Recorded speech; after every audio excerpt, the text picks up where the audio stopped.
Bonjour à toutes celles et tous ceux que je n'ai pas encore salués ce matin. C'était un petit peu la course ce matin. Je ne sais pas pour vous, mais en tout cas pour moi, c'était la course. Ces derniers temps, nous avons bien besoin de réconfort. Il me semble qu'il y a urgence. À peine remis de la vague Covid, nous voici perturbés gravement par la guerre tout près de chez nous. D'abord en Ukraine, depuis bientôt 2 ans, et depuis l'attaque du Hamas contre Israël, il y a 3 mois, l'équilibre de notre monde, que l'on pensait acquis depuis la fin de la Deuxième Guerre mondiale, se trouve bouleversé.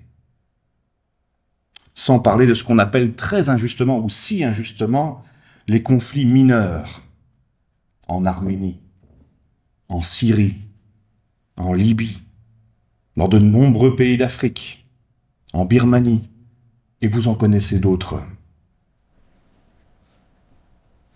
D'autres conflits mineurs qui ensanglantent l'actualité et qui font fuir des milliers, des millions de gens.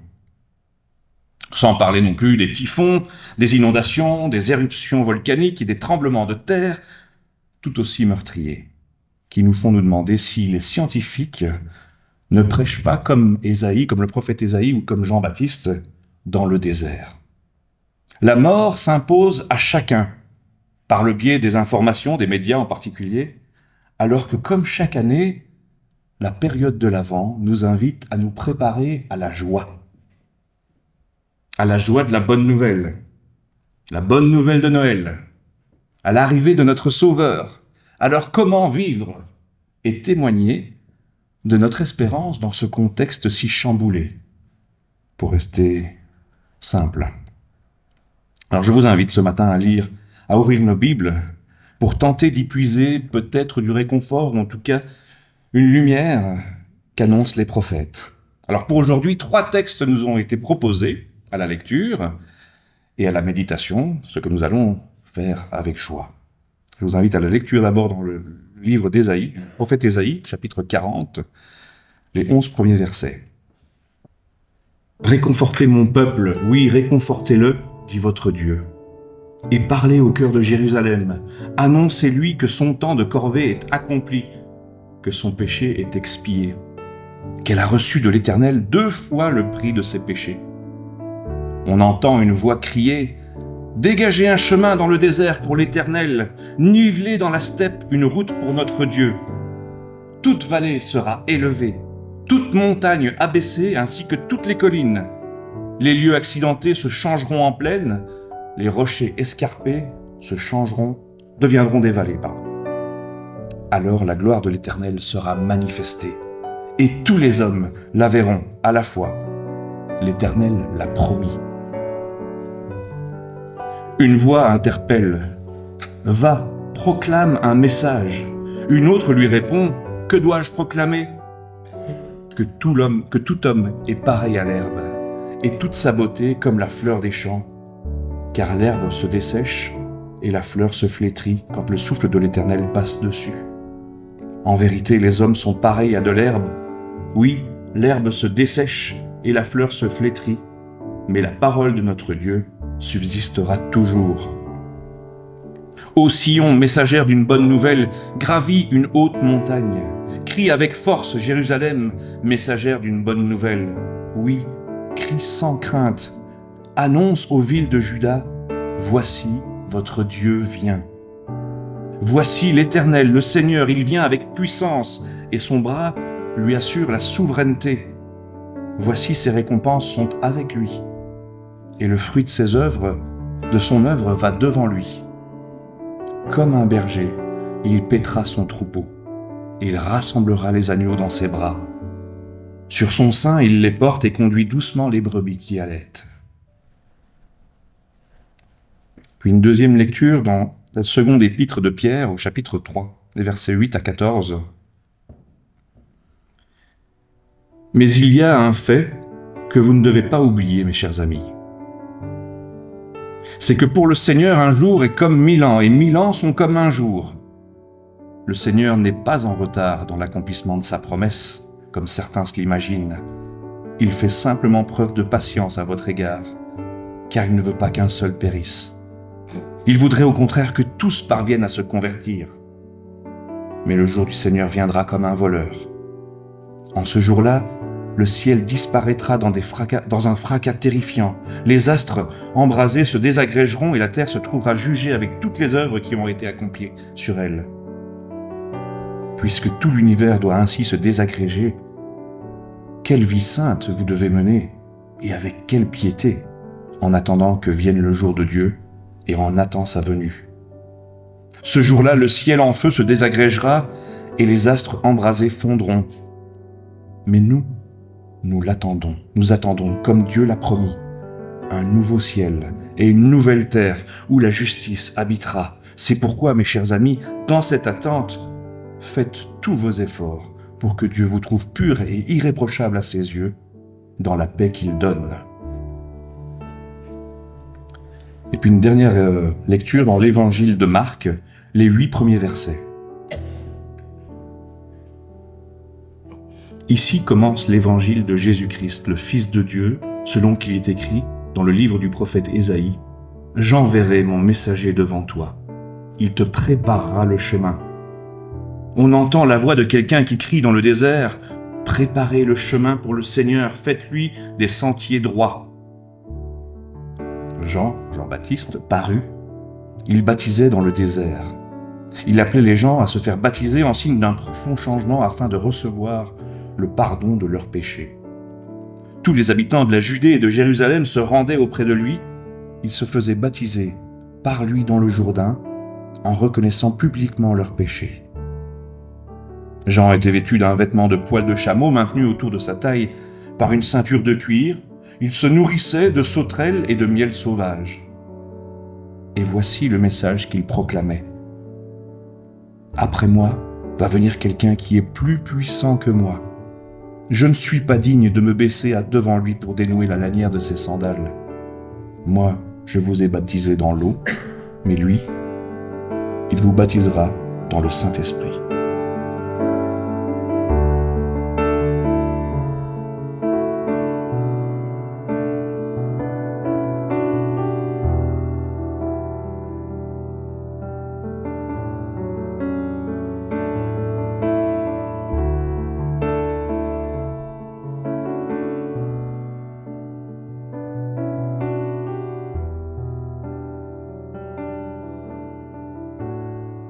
Chapitre 40 d'Ésaïe, au temps de l'exil à Babylone, la perspective de l'arrivée du Seigneur venu pour sauver à nouveau son peuple permet au peuple exilé d'espérer.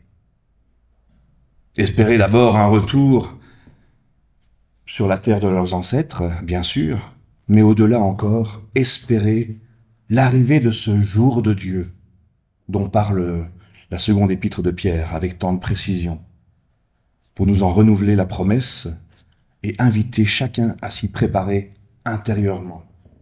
L'évangile de Marc ne fait pas autrement. Il rappelle lui aussi les promesses du prophète Ésaïe, que beaucoup d'ailleurs à l'époque pensaient être réincarné par la personne de Jean-Baptiste. Mais ce cheminement de retour n'est pas un voyage quelconque. Peu de peuples déplacés aujourd'hui dans le monde, on parle ici, dans les derniers chiffres, d'environ 110 millions de personnes aujourd'hui, ce qui fait plus ou moins 10 fois notre population de notre petit pays, peu peuvent rentrer massivement dans leur pays. Pourtant, c'est ce qui est arrivé en 538 avant Jésus-Christ au peuple hébreu. Exilé à Babylone depuis presque 50 ans par la volonté d'un seul homme, Cyrus, roi de Perse, et par la volonté de Dieu. Pourtant, avant de prendre cette route triomphale, Ésaïe invite d'abord le peuple à s'y préparer par un constat. Les humains ont la fragilité de l'herbe. Et la pandémie que nous avons traversée il y a 2-3 ans maintenant nous l'a bien rappelé. Fragilité de l'herbe corrigée par l'affirmation de la foi, mais la parole de notre Dieu se réalisera pour toujours. Cette parole vient comme une consolation pour donner une autre perspective à ces humains si fragiles. Et elle dit, Dégagez un chemin dans le désert pour l'Éternel. Dégagez un chemin dans le désert pour l'Éternel. Alors pourquoi un désert? Pourquoi le désert? Déjà tout simplement parce que entre Babylone et Jérusalem, le chemin le plus court, c'est la ligne droite et il faut traverser le désert, des régions désertiques et montagneuses. Mais aussi parce que le désert, c'est l'endroit de l'épreuve nécessaire après la libération. De même que Moïse a traversé le désert avec le peuple pour le libérer d'Égypte, Ésaïe annonce maintenant une nouvelle libération. Mais la traversée de désert ne sera plus une épreuve. Au contraire, Dieu lui-même fait construire la route du retour. Non sans promesse. Il y a une promesse de libération, une promesse de pardon, une promesse de paix et de prospérité. Le verset 10 du chapitre 40 dit « Ses récompenses sont avec lui, et le fruit de son œuvre va devant lui. » Pas très clair. Dans la version français courant, nouvelle français courant, on peut lire « Il ramène ce qu'il a gagné, il rapporte le fruit de sa peine. » Signe magnifique de la fidélité renouvelée du Dieu libérateur envers son peuple. Enfin, Dieu prend soin lui-même de ses brebis, au verset suivant. Comme un berger, il paîtra son troupeau et il rassemblera les agneaux dans ses bras. Sur son sein, il les porte et conduit doucement les brebis qui allaitent. Il ne les laissera pas entre les mains des brigands ou des mercenaires. Je prie que puisse l'histoire entre les mains de Dieu permettre ainsi à des peuples entiers, s'ils le souhaitent, de retourner dans leur pays pour y reconstruire une nation réconciliée et en paix. Jean-Baptiste appelle aussi à préparer le chemin du Seigneur. Il appelle à une transformation intérieure. Changez de comportement, faites-vous baptiser et Dieu pardonnera vos péchés. Il ne faut pas voir l'injonction « faites-vous baptiser » comme la condition sine qua non du pardon des péchés, mais comme la suite logique du changement de comportement.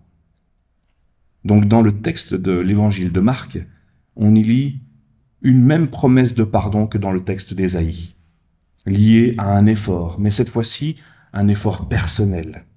Dans la conversion de l'Ancien Testament, qui parle de revenir en arrière sur nos mauvais chemins, retourner à reculons au dernier carrefour traversé pour y prendre une autre direction. Et si Marc fait ici le parallèle avec Ésaïe, c'est pour inviter à intérioriser cette préparation. C'est une véritable psychothérapie à laquelle nous sommes appelés. Nous passons à côté de cet appel s'il ne prépare pas en nous quelque part le chemin du Seigneur. S'il ne rabote pas quelque chose qui dépasse dans notre vie, s'il n'aplanit pas quelques difficultés de notre existence, s'il ne rend pas plus droit quelques sentiers tortueux et inavoués de notre désir. Nos pensées tortueuses, nos gouffres profonds, nos voies perverses, en ces temps d'avant, en ces temps d'attente de la venue du royaume de Dieu, il faut nous efforcer de les redresser par l'amour, de les combler d'amour, de niveler tout ce qui fait obstacle à l'amour. Le texte de la seconde épître de Pierre va encore plus loin. Il rajoute un petit peu plus. Il invite à mener une vie sainte et pieuse en attendant le jour de Dieu. Là encore, je ne crois pas qu'il recommande d'avoir un comportement pur et irréprochable en toutes choses pour être sauvé. Ce serait alors un salut par les œuvres. Les pharisiens s'y efforçaient et Jésus leur a reproché. Pierre recommande, dans le texte, de faire le mieux possible. Dans le texte, on peut lire « Faites tous les efforts ». La nuance est importante. Il s'agit d'agir au mieux, selon la conscience de son salut, sachant ce que Dieu a promis et surtout de vivre patiemment en chrétien, sans crainte de la venue de son jour. Alors également une transformation extérieure dans ce texte, pour tout ce qui nous concerne en tant qu'humains, tout ce qui est à notre portée individuelle, nous pouvons nous engager pour préparer le chemin du Seigneur, à notre niveau, pour tout ce qui concerne notre vie citoyenne, dans le domaine de l'égalité, de la justice, de la fraternité, en nous efforçant d'être honnêtes et en cohérence avec notre foi, en résonance avec la loi d'amour que l'on trouve dans l'évangile de Matthieu, chapitre 7, au verset 12. « Tout ce que vous voulez que les hommes vous fassent pour vous, faites-le vous-même pour eux. » Et personnellement, il me semble que la préservation de la création en fait partie. Autant qu'il nous est possible d'agir. Et je pense notamment au débat en ce moment pendant la COP28 qu'il nous faut encourager et aider à mettre en place, à notre manière, avec nos propres forces, sans nous décourager. Mais en ce qui concerne la transformation de la création tout entière, définitivement, cela est et reste l'œuvre de Dieu d'abord. Selon l'Épître, en ce jour-là, le ciel disparaîtra dans un fracas terrifiant, les astres embrasés se désagrégeront et la terre se trouvera jugée avec toutes les œuvres qui auront été accomplies sur elle. Notez que les humains n'y sont pour rien. Il ne s'agit ici, bien sûr, pour l'auteur, d'utiliser des images de cataclysme, pour parler d'apocalypse finale, afin d'effrayer les indécis. Image déjà bien inscrite dans l'imaginaire collectif des Juifs de cette époque, associée à la venue du jour de Dieu, qui ne pourrait être que terrible. Solennel et terrifiant, pire que celle de l'arrivée d'une armée ennemie. L'Épître n'imagine pas autre chose que la récompense promise au peuple juif, qu'il élargit aux croyants, un nouveau ciel et une nouvelle terre où la justice habitera. Dans l'évangile de Marc, on voit tout aussi bien la transformation de la nature avec ce que l'on peut appeler un énorme chantier de travaux publics. Préparez le chemin pour le Seigneur, faites-lui des sentiers droits. Et selon la citation d'Ésaïe 40, verset 4, « Toute vallée sera élevée, toute montagne abaissée, ainsi que toutes les collines. Les lieux accidentés se changeront en plaine, les rochers escarpés deviendront des vallées. » Un énorme chantier de travaux publics. Une puissance comparable à celle des hommes babyloniens ou égyptiens de l'époque, lorsqu'ils se mêlent de transformer leurs environnements, est à l'œuvre. Une puissance qui modifie en profondeur la création. Et dans le livre d'Ésaïe, au chapitre 35, on peut trouver d'autres phrases du même style. « Les eaux jailliront dans le désert, des torrents dans la steppe, la terre brûlante se changera en lac, la région de la soif en source jaillissante. » La présence de Jean-Baptiste dans ce désert près du Jourdain, rend la vie au peuple venu de la Judée et de Jérusalem. Il rend la vie avec son baptême de repentance. Dieu en lui revient sauver son peuple. Le royaume est bientôt là. Et c'est là, à ce moment-là, que Jésus fait son arrivée dans l'évangile de Marc.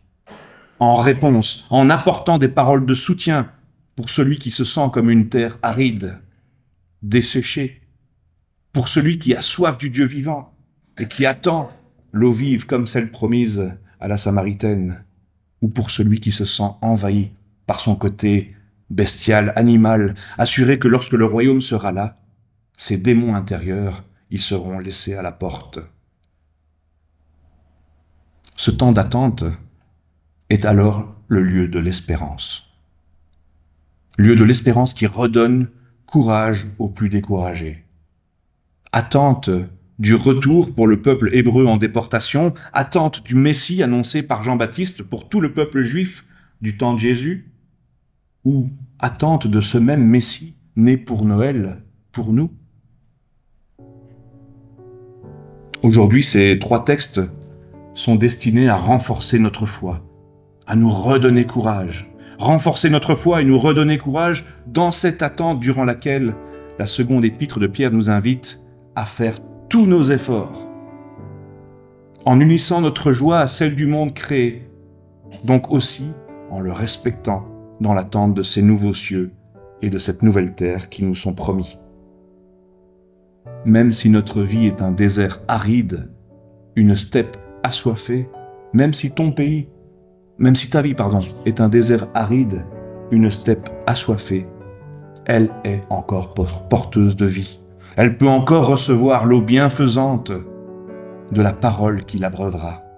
La Bible a offert depuis longtemps à notre espérance des lendemains qui chantent. Mais ceux-là sont fondés sur la parole de Dieu faite chair, Jésus, le Christ, que nous attendons. Alors, mes chers frères, mes chères sœurs, mes chers amis, de toute la force de notre foi, continuons donc l'œuvre intérieure de la transformation, de conversion. Et bien loin de l'image de notre transformation technologique du monde, bien destructrice, participons dans l'espérance à l'œuvre divine de transformation de la création, dans l'attente de la gloire de l'Éternel, sur les traces du Christ, dans l'amour et le pardon.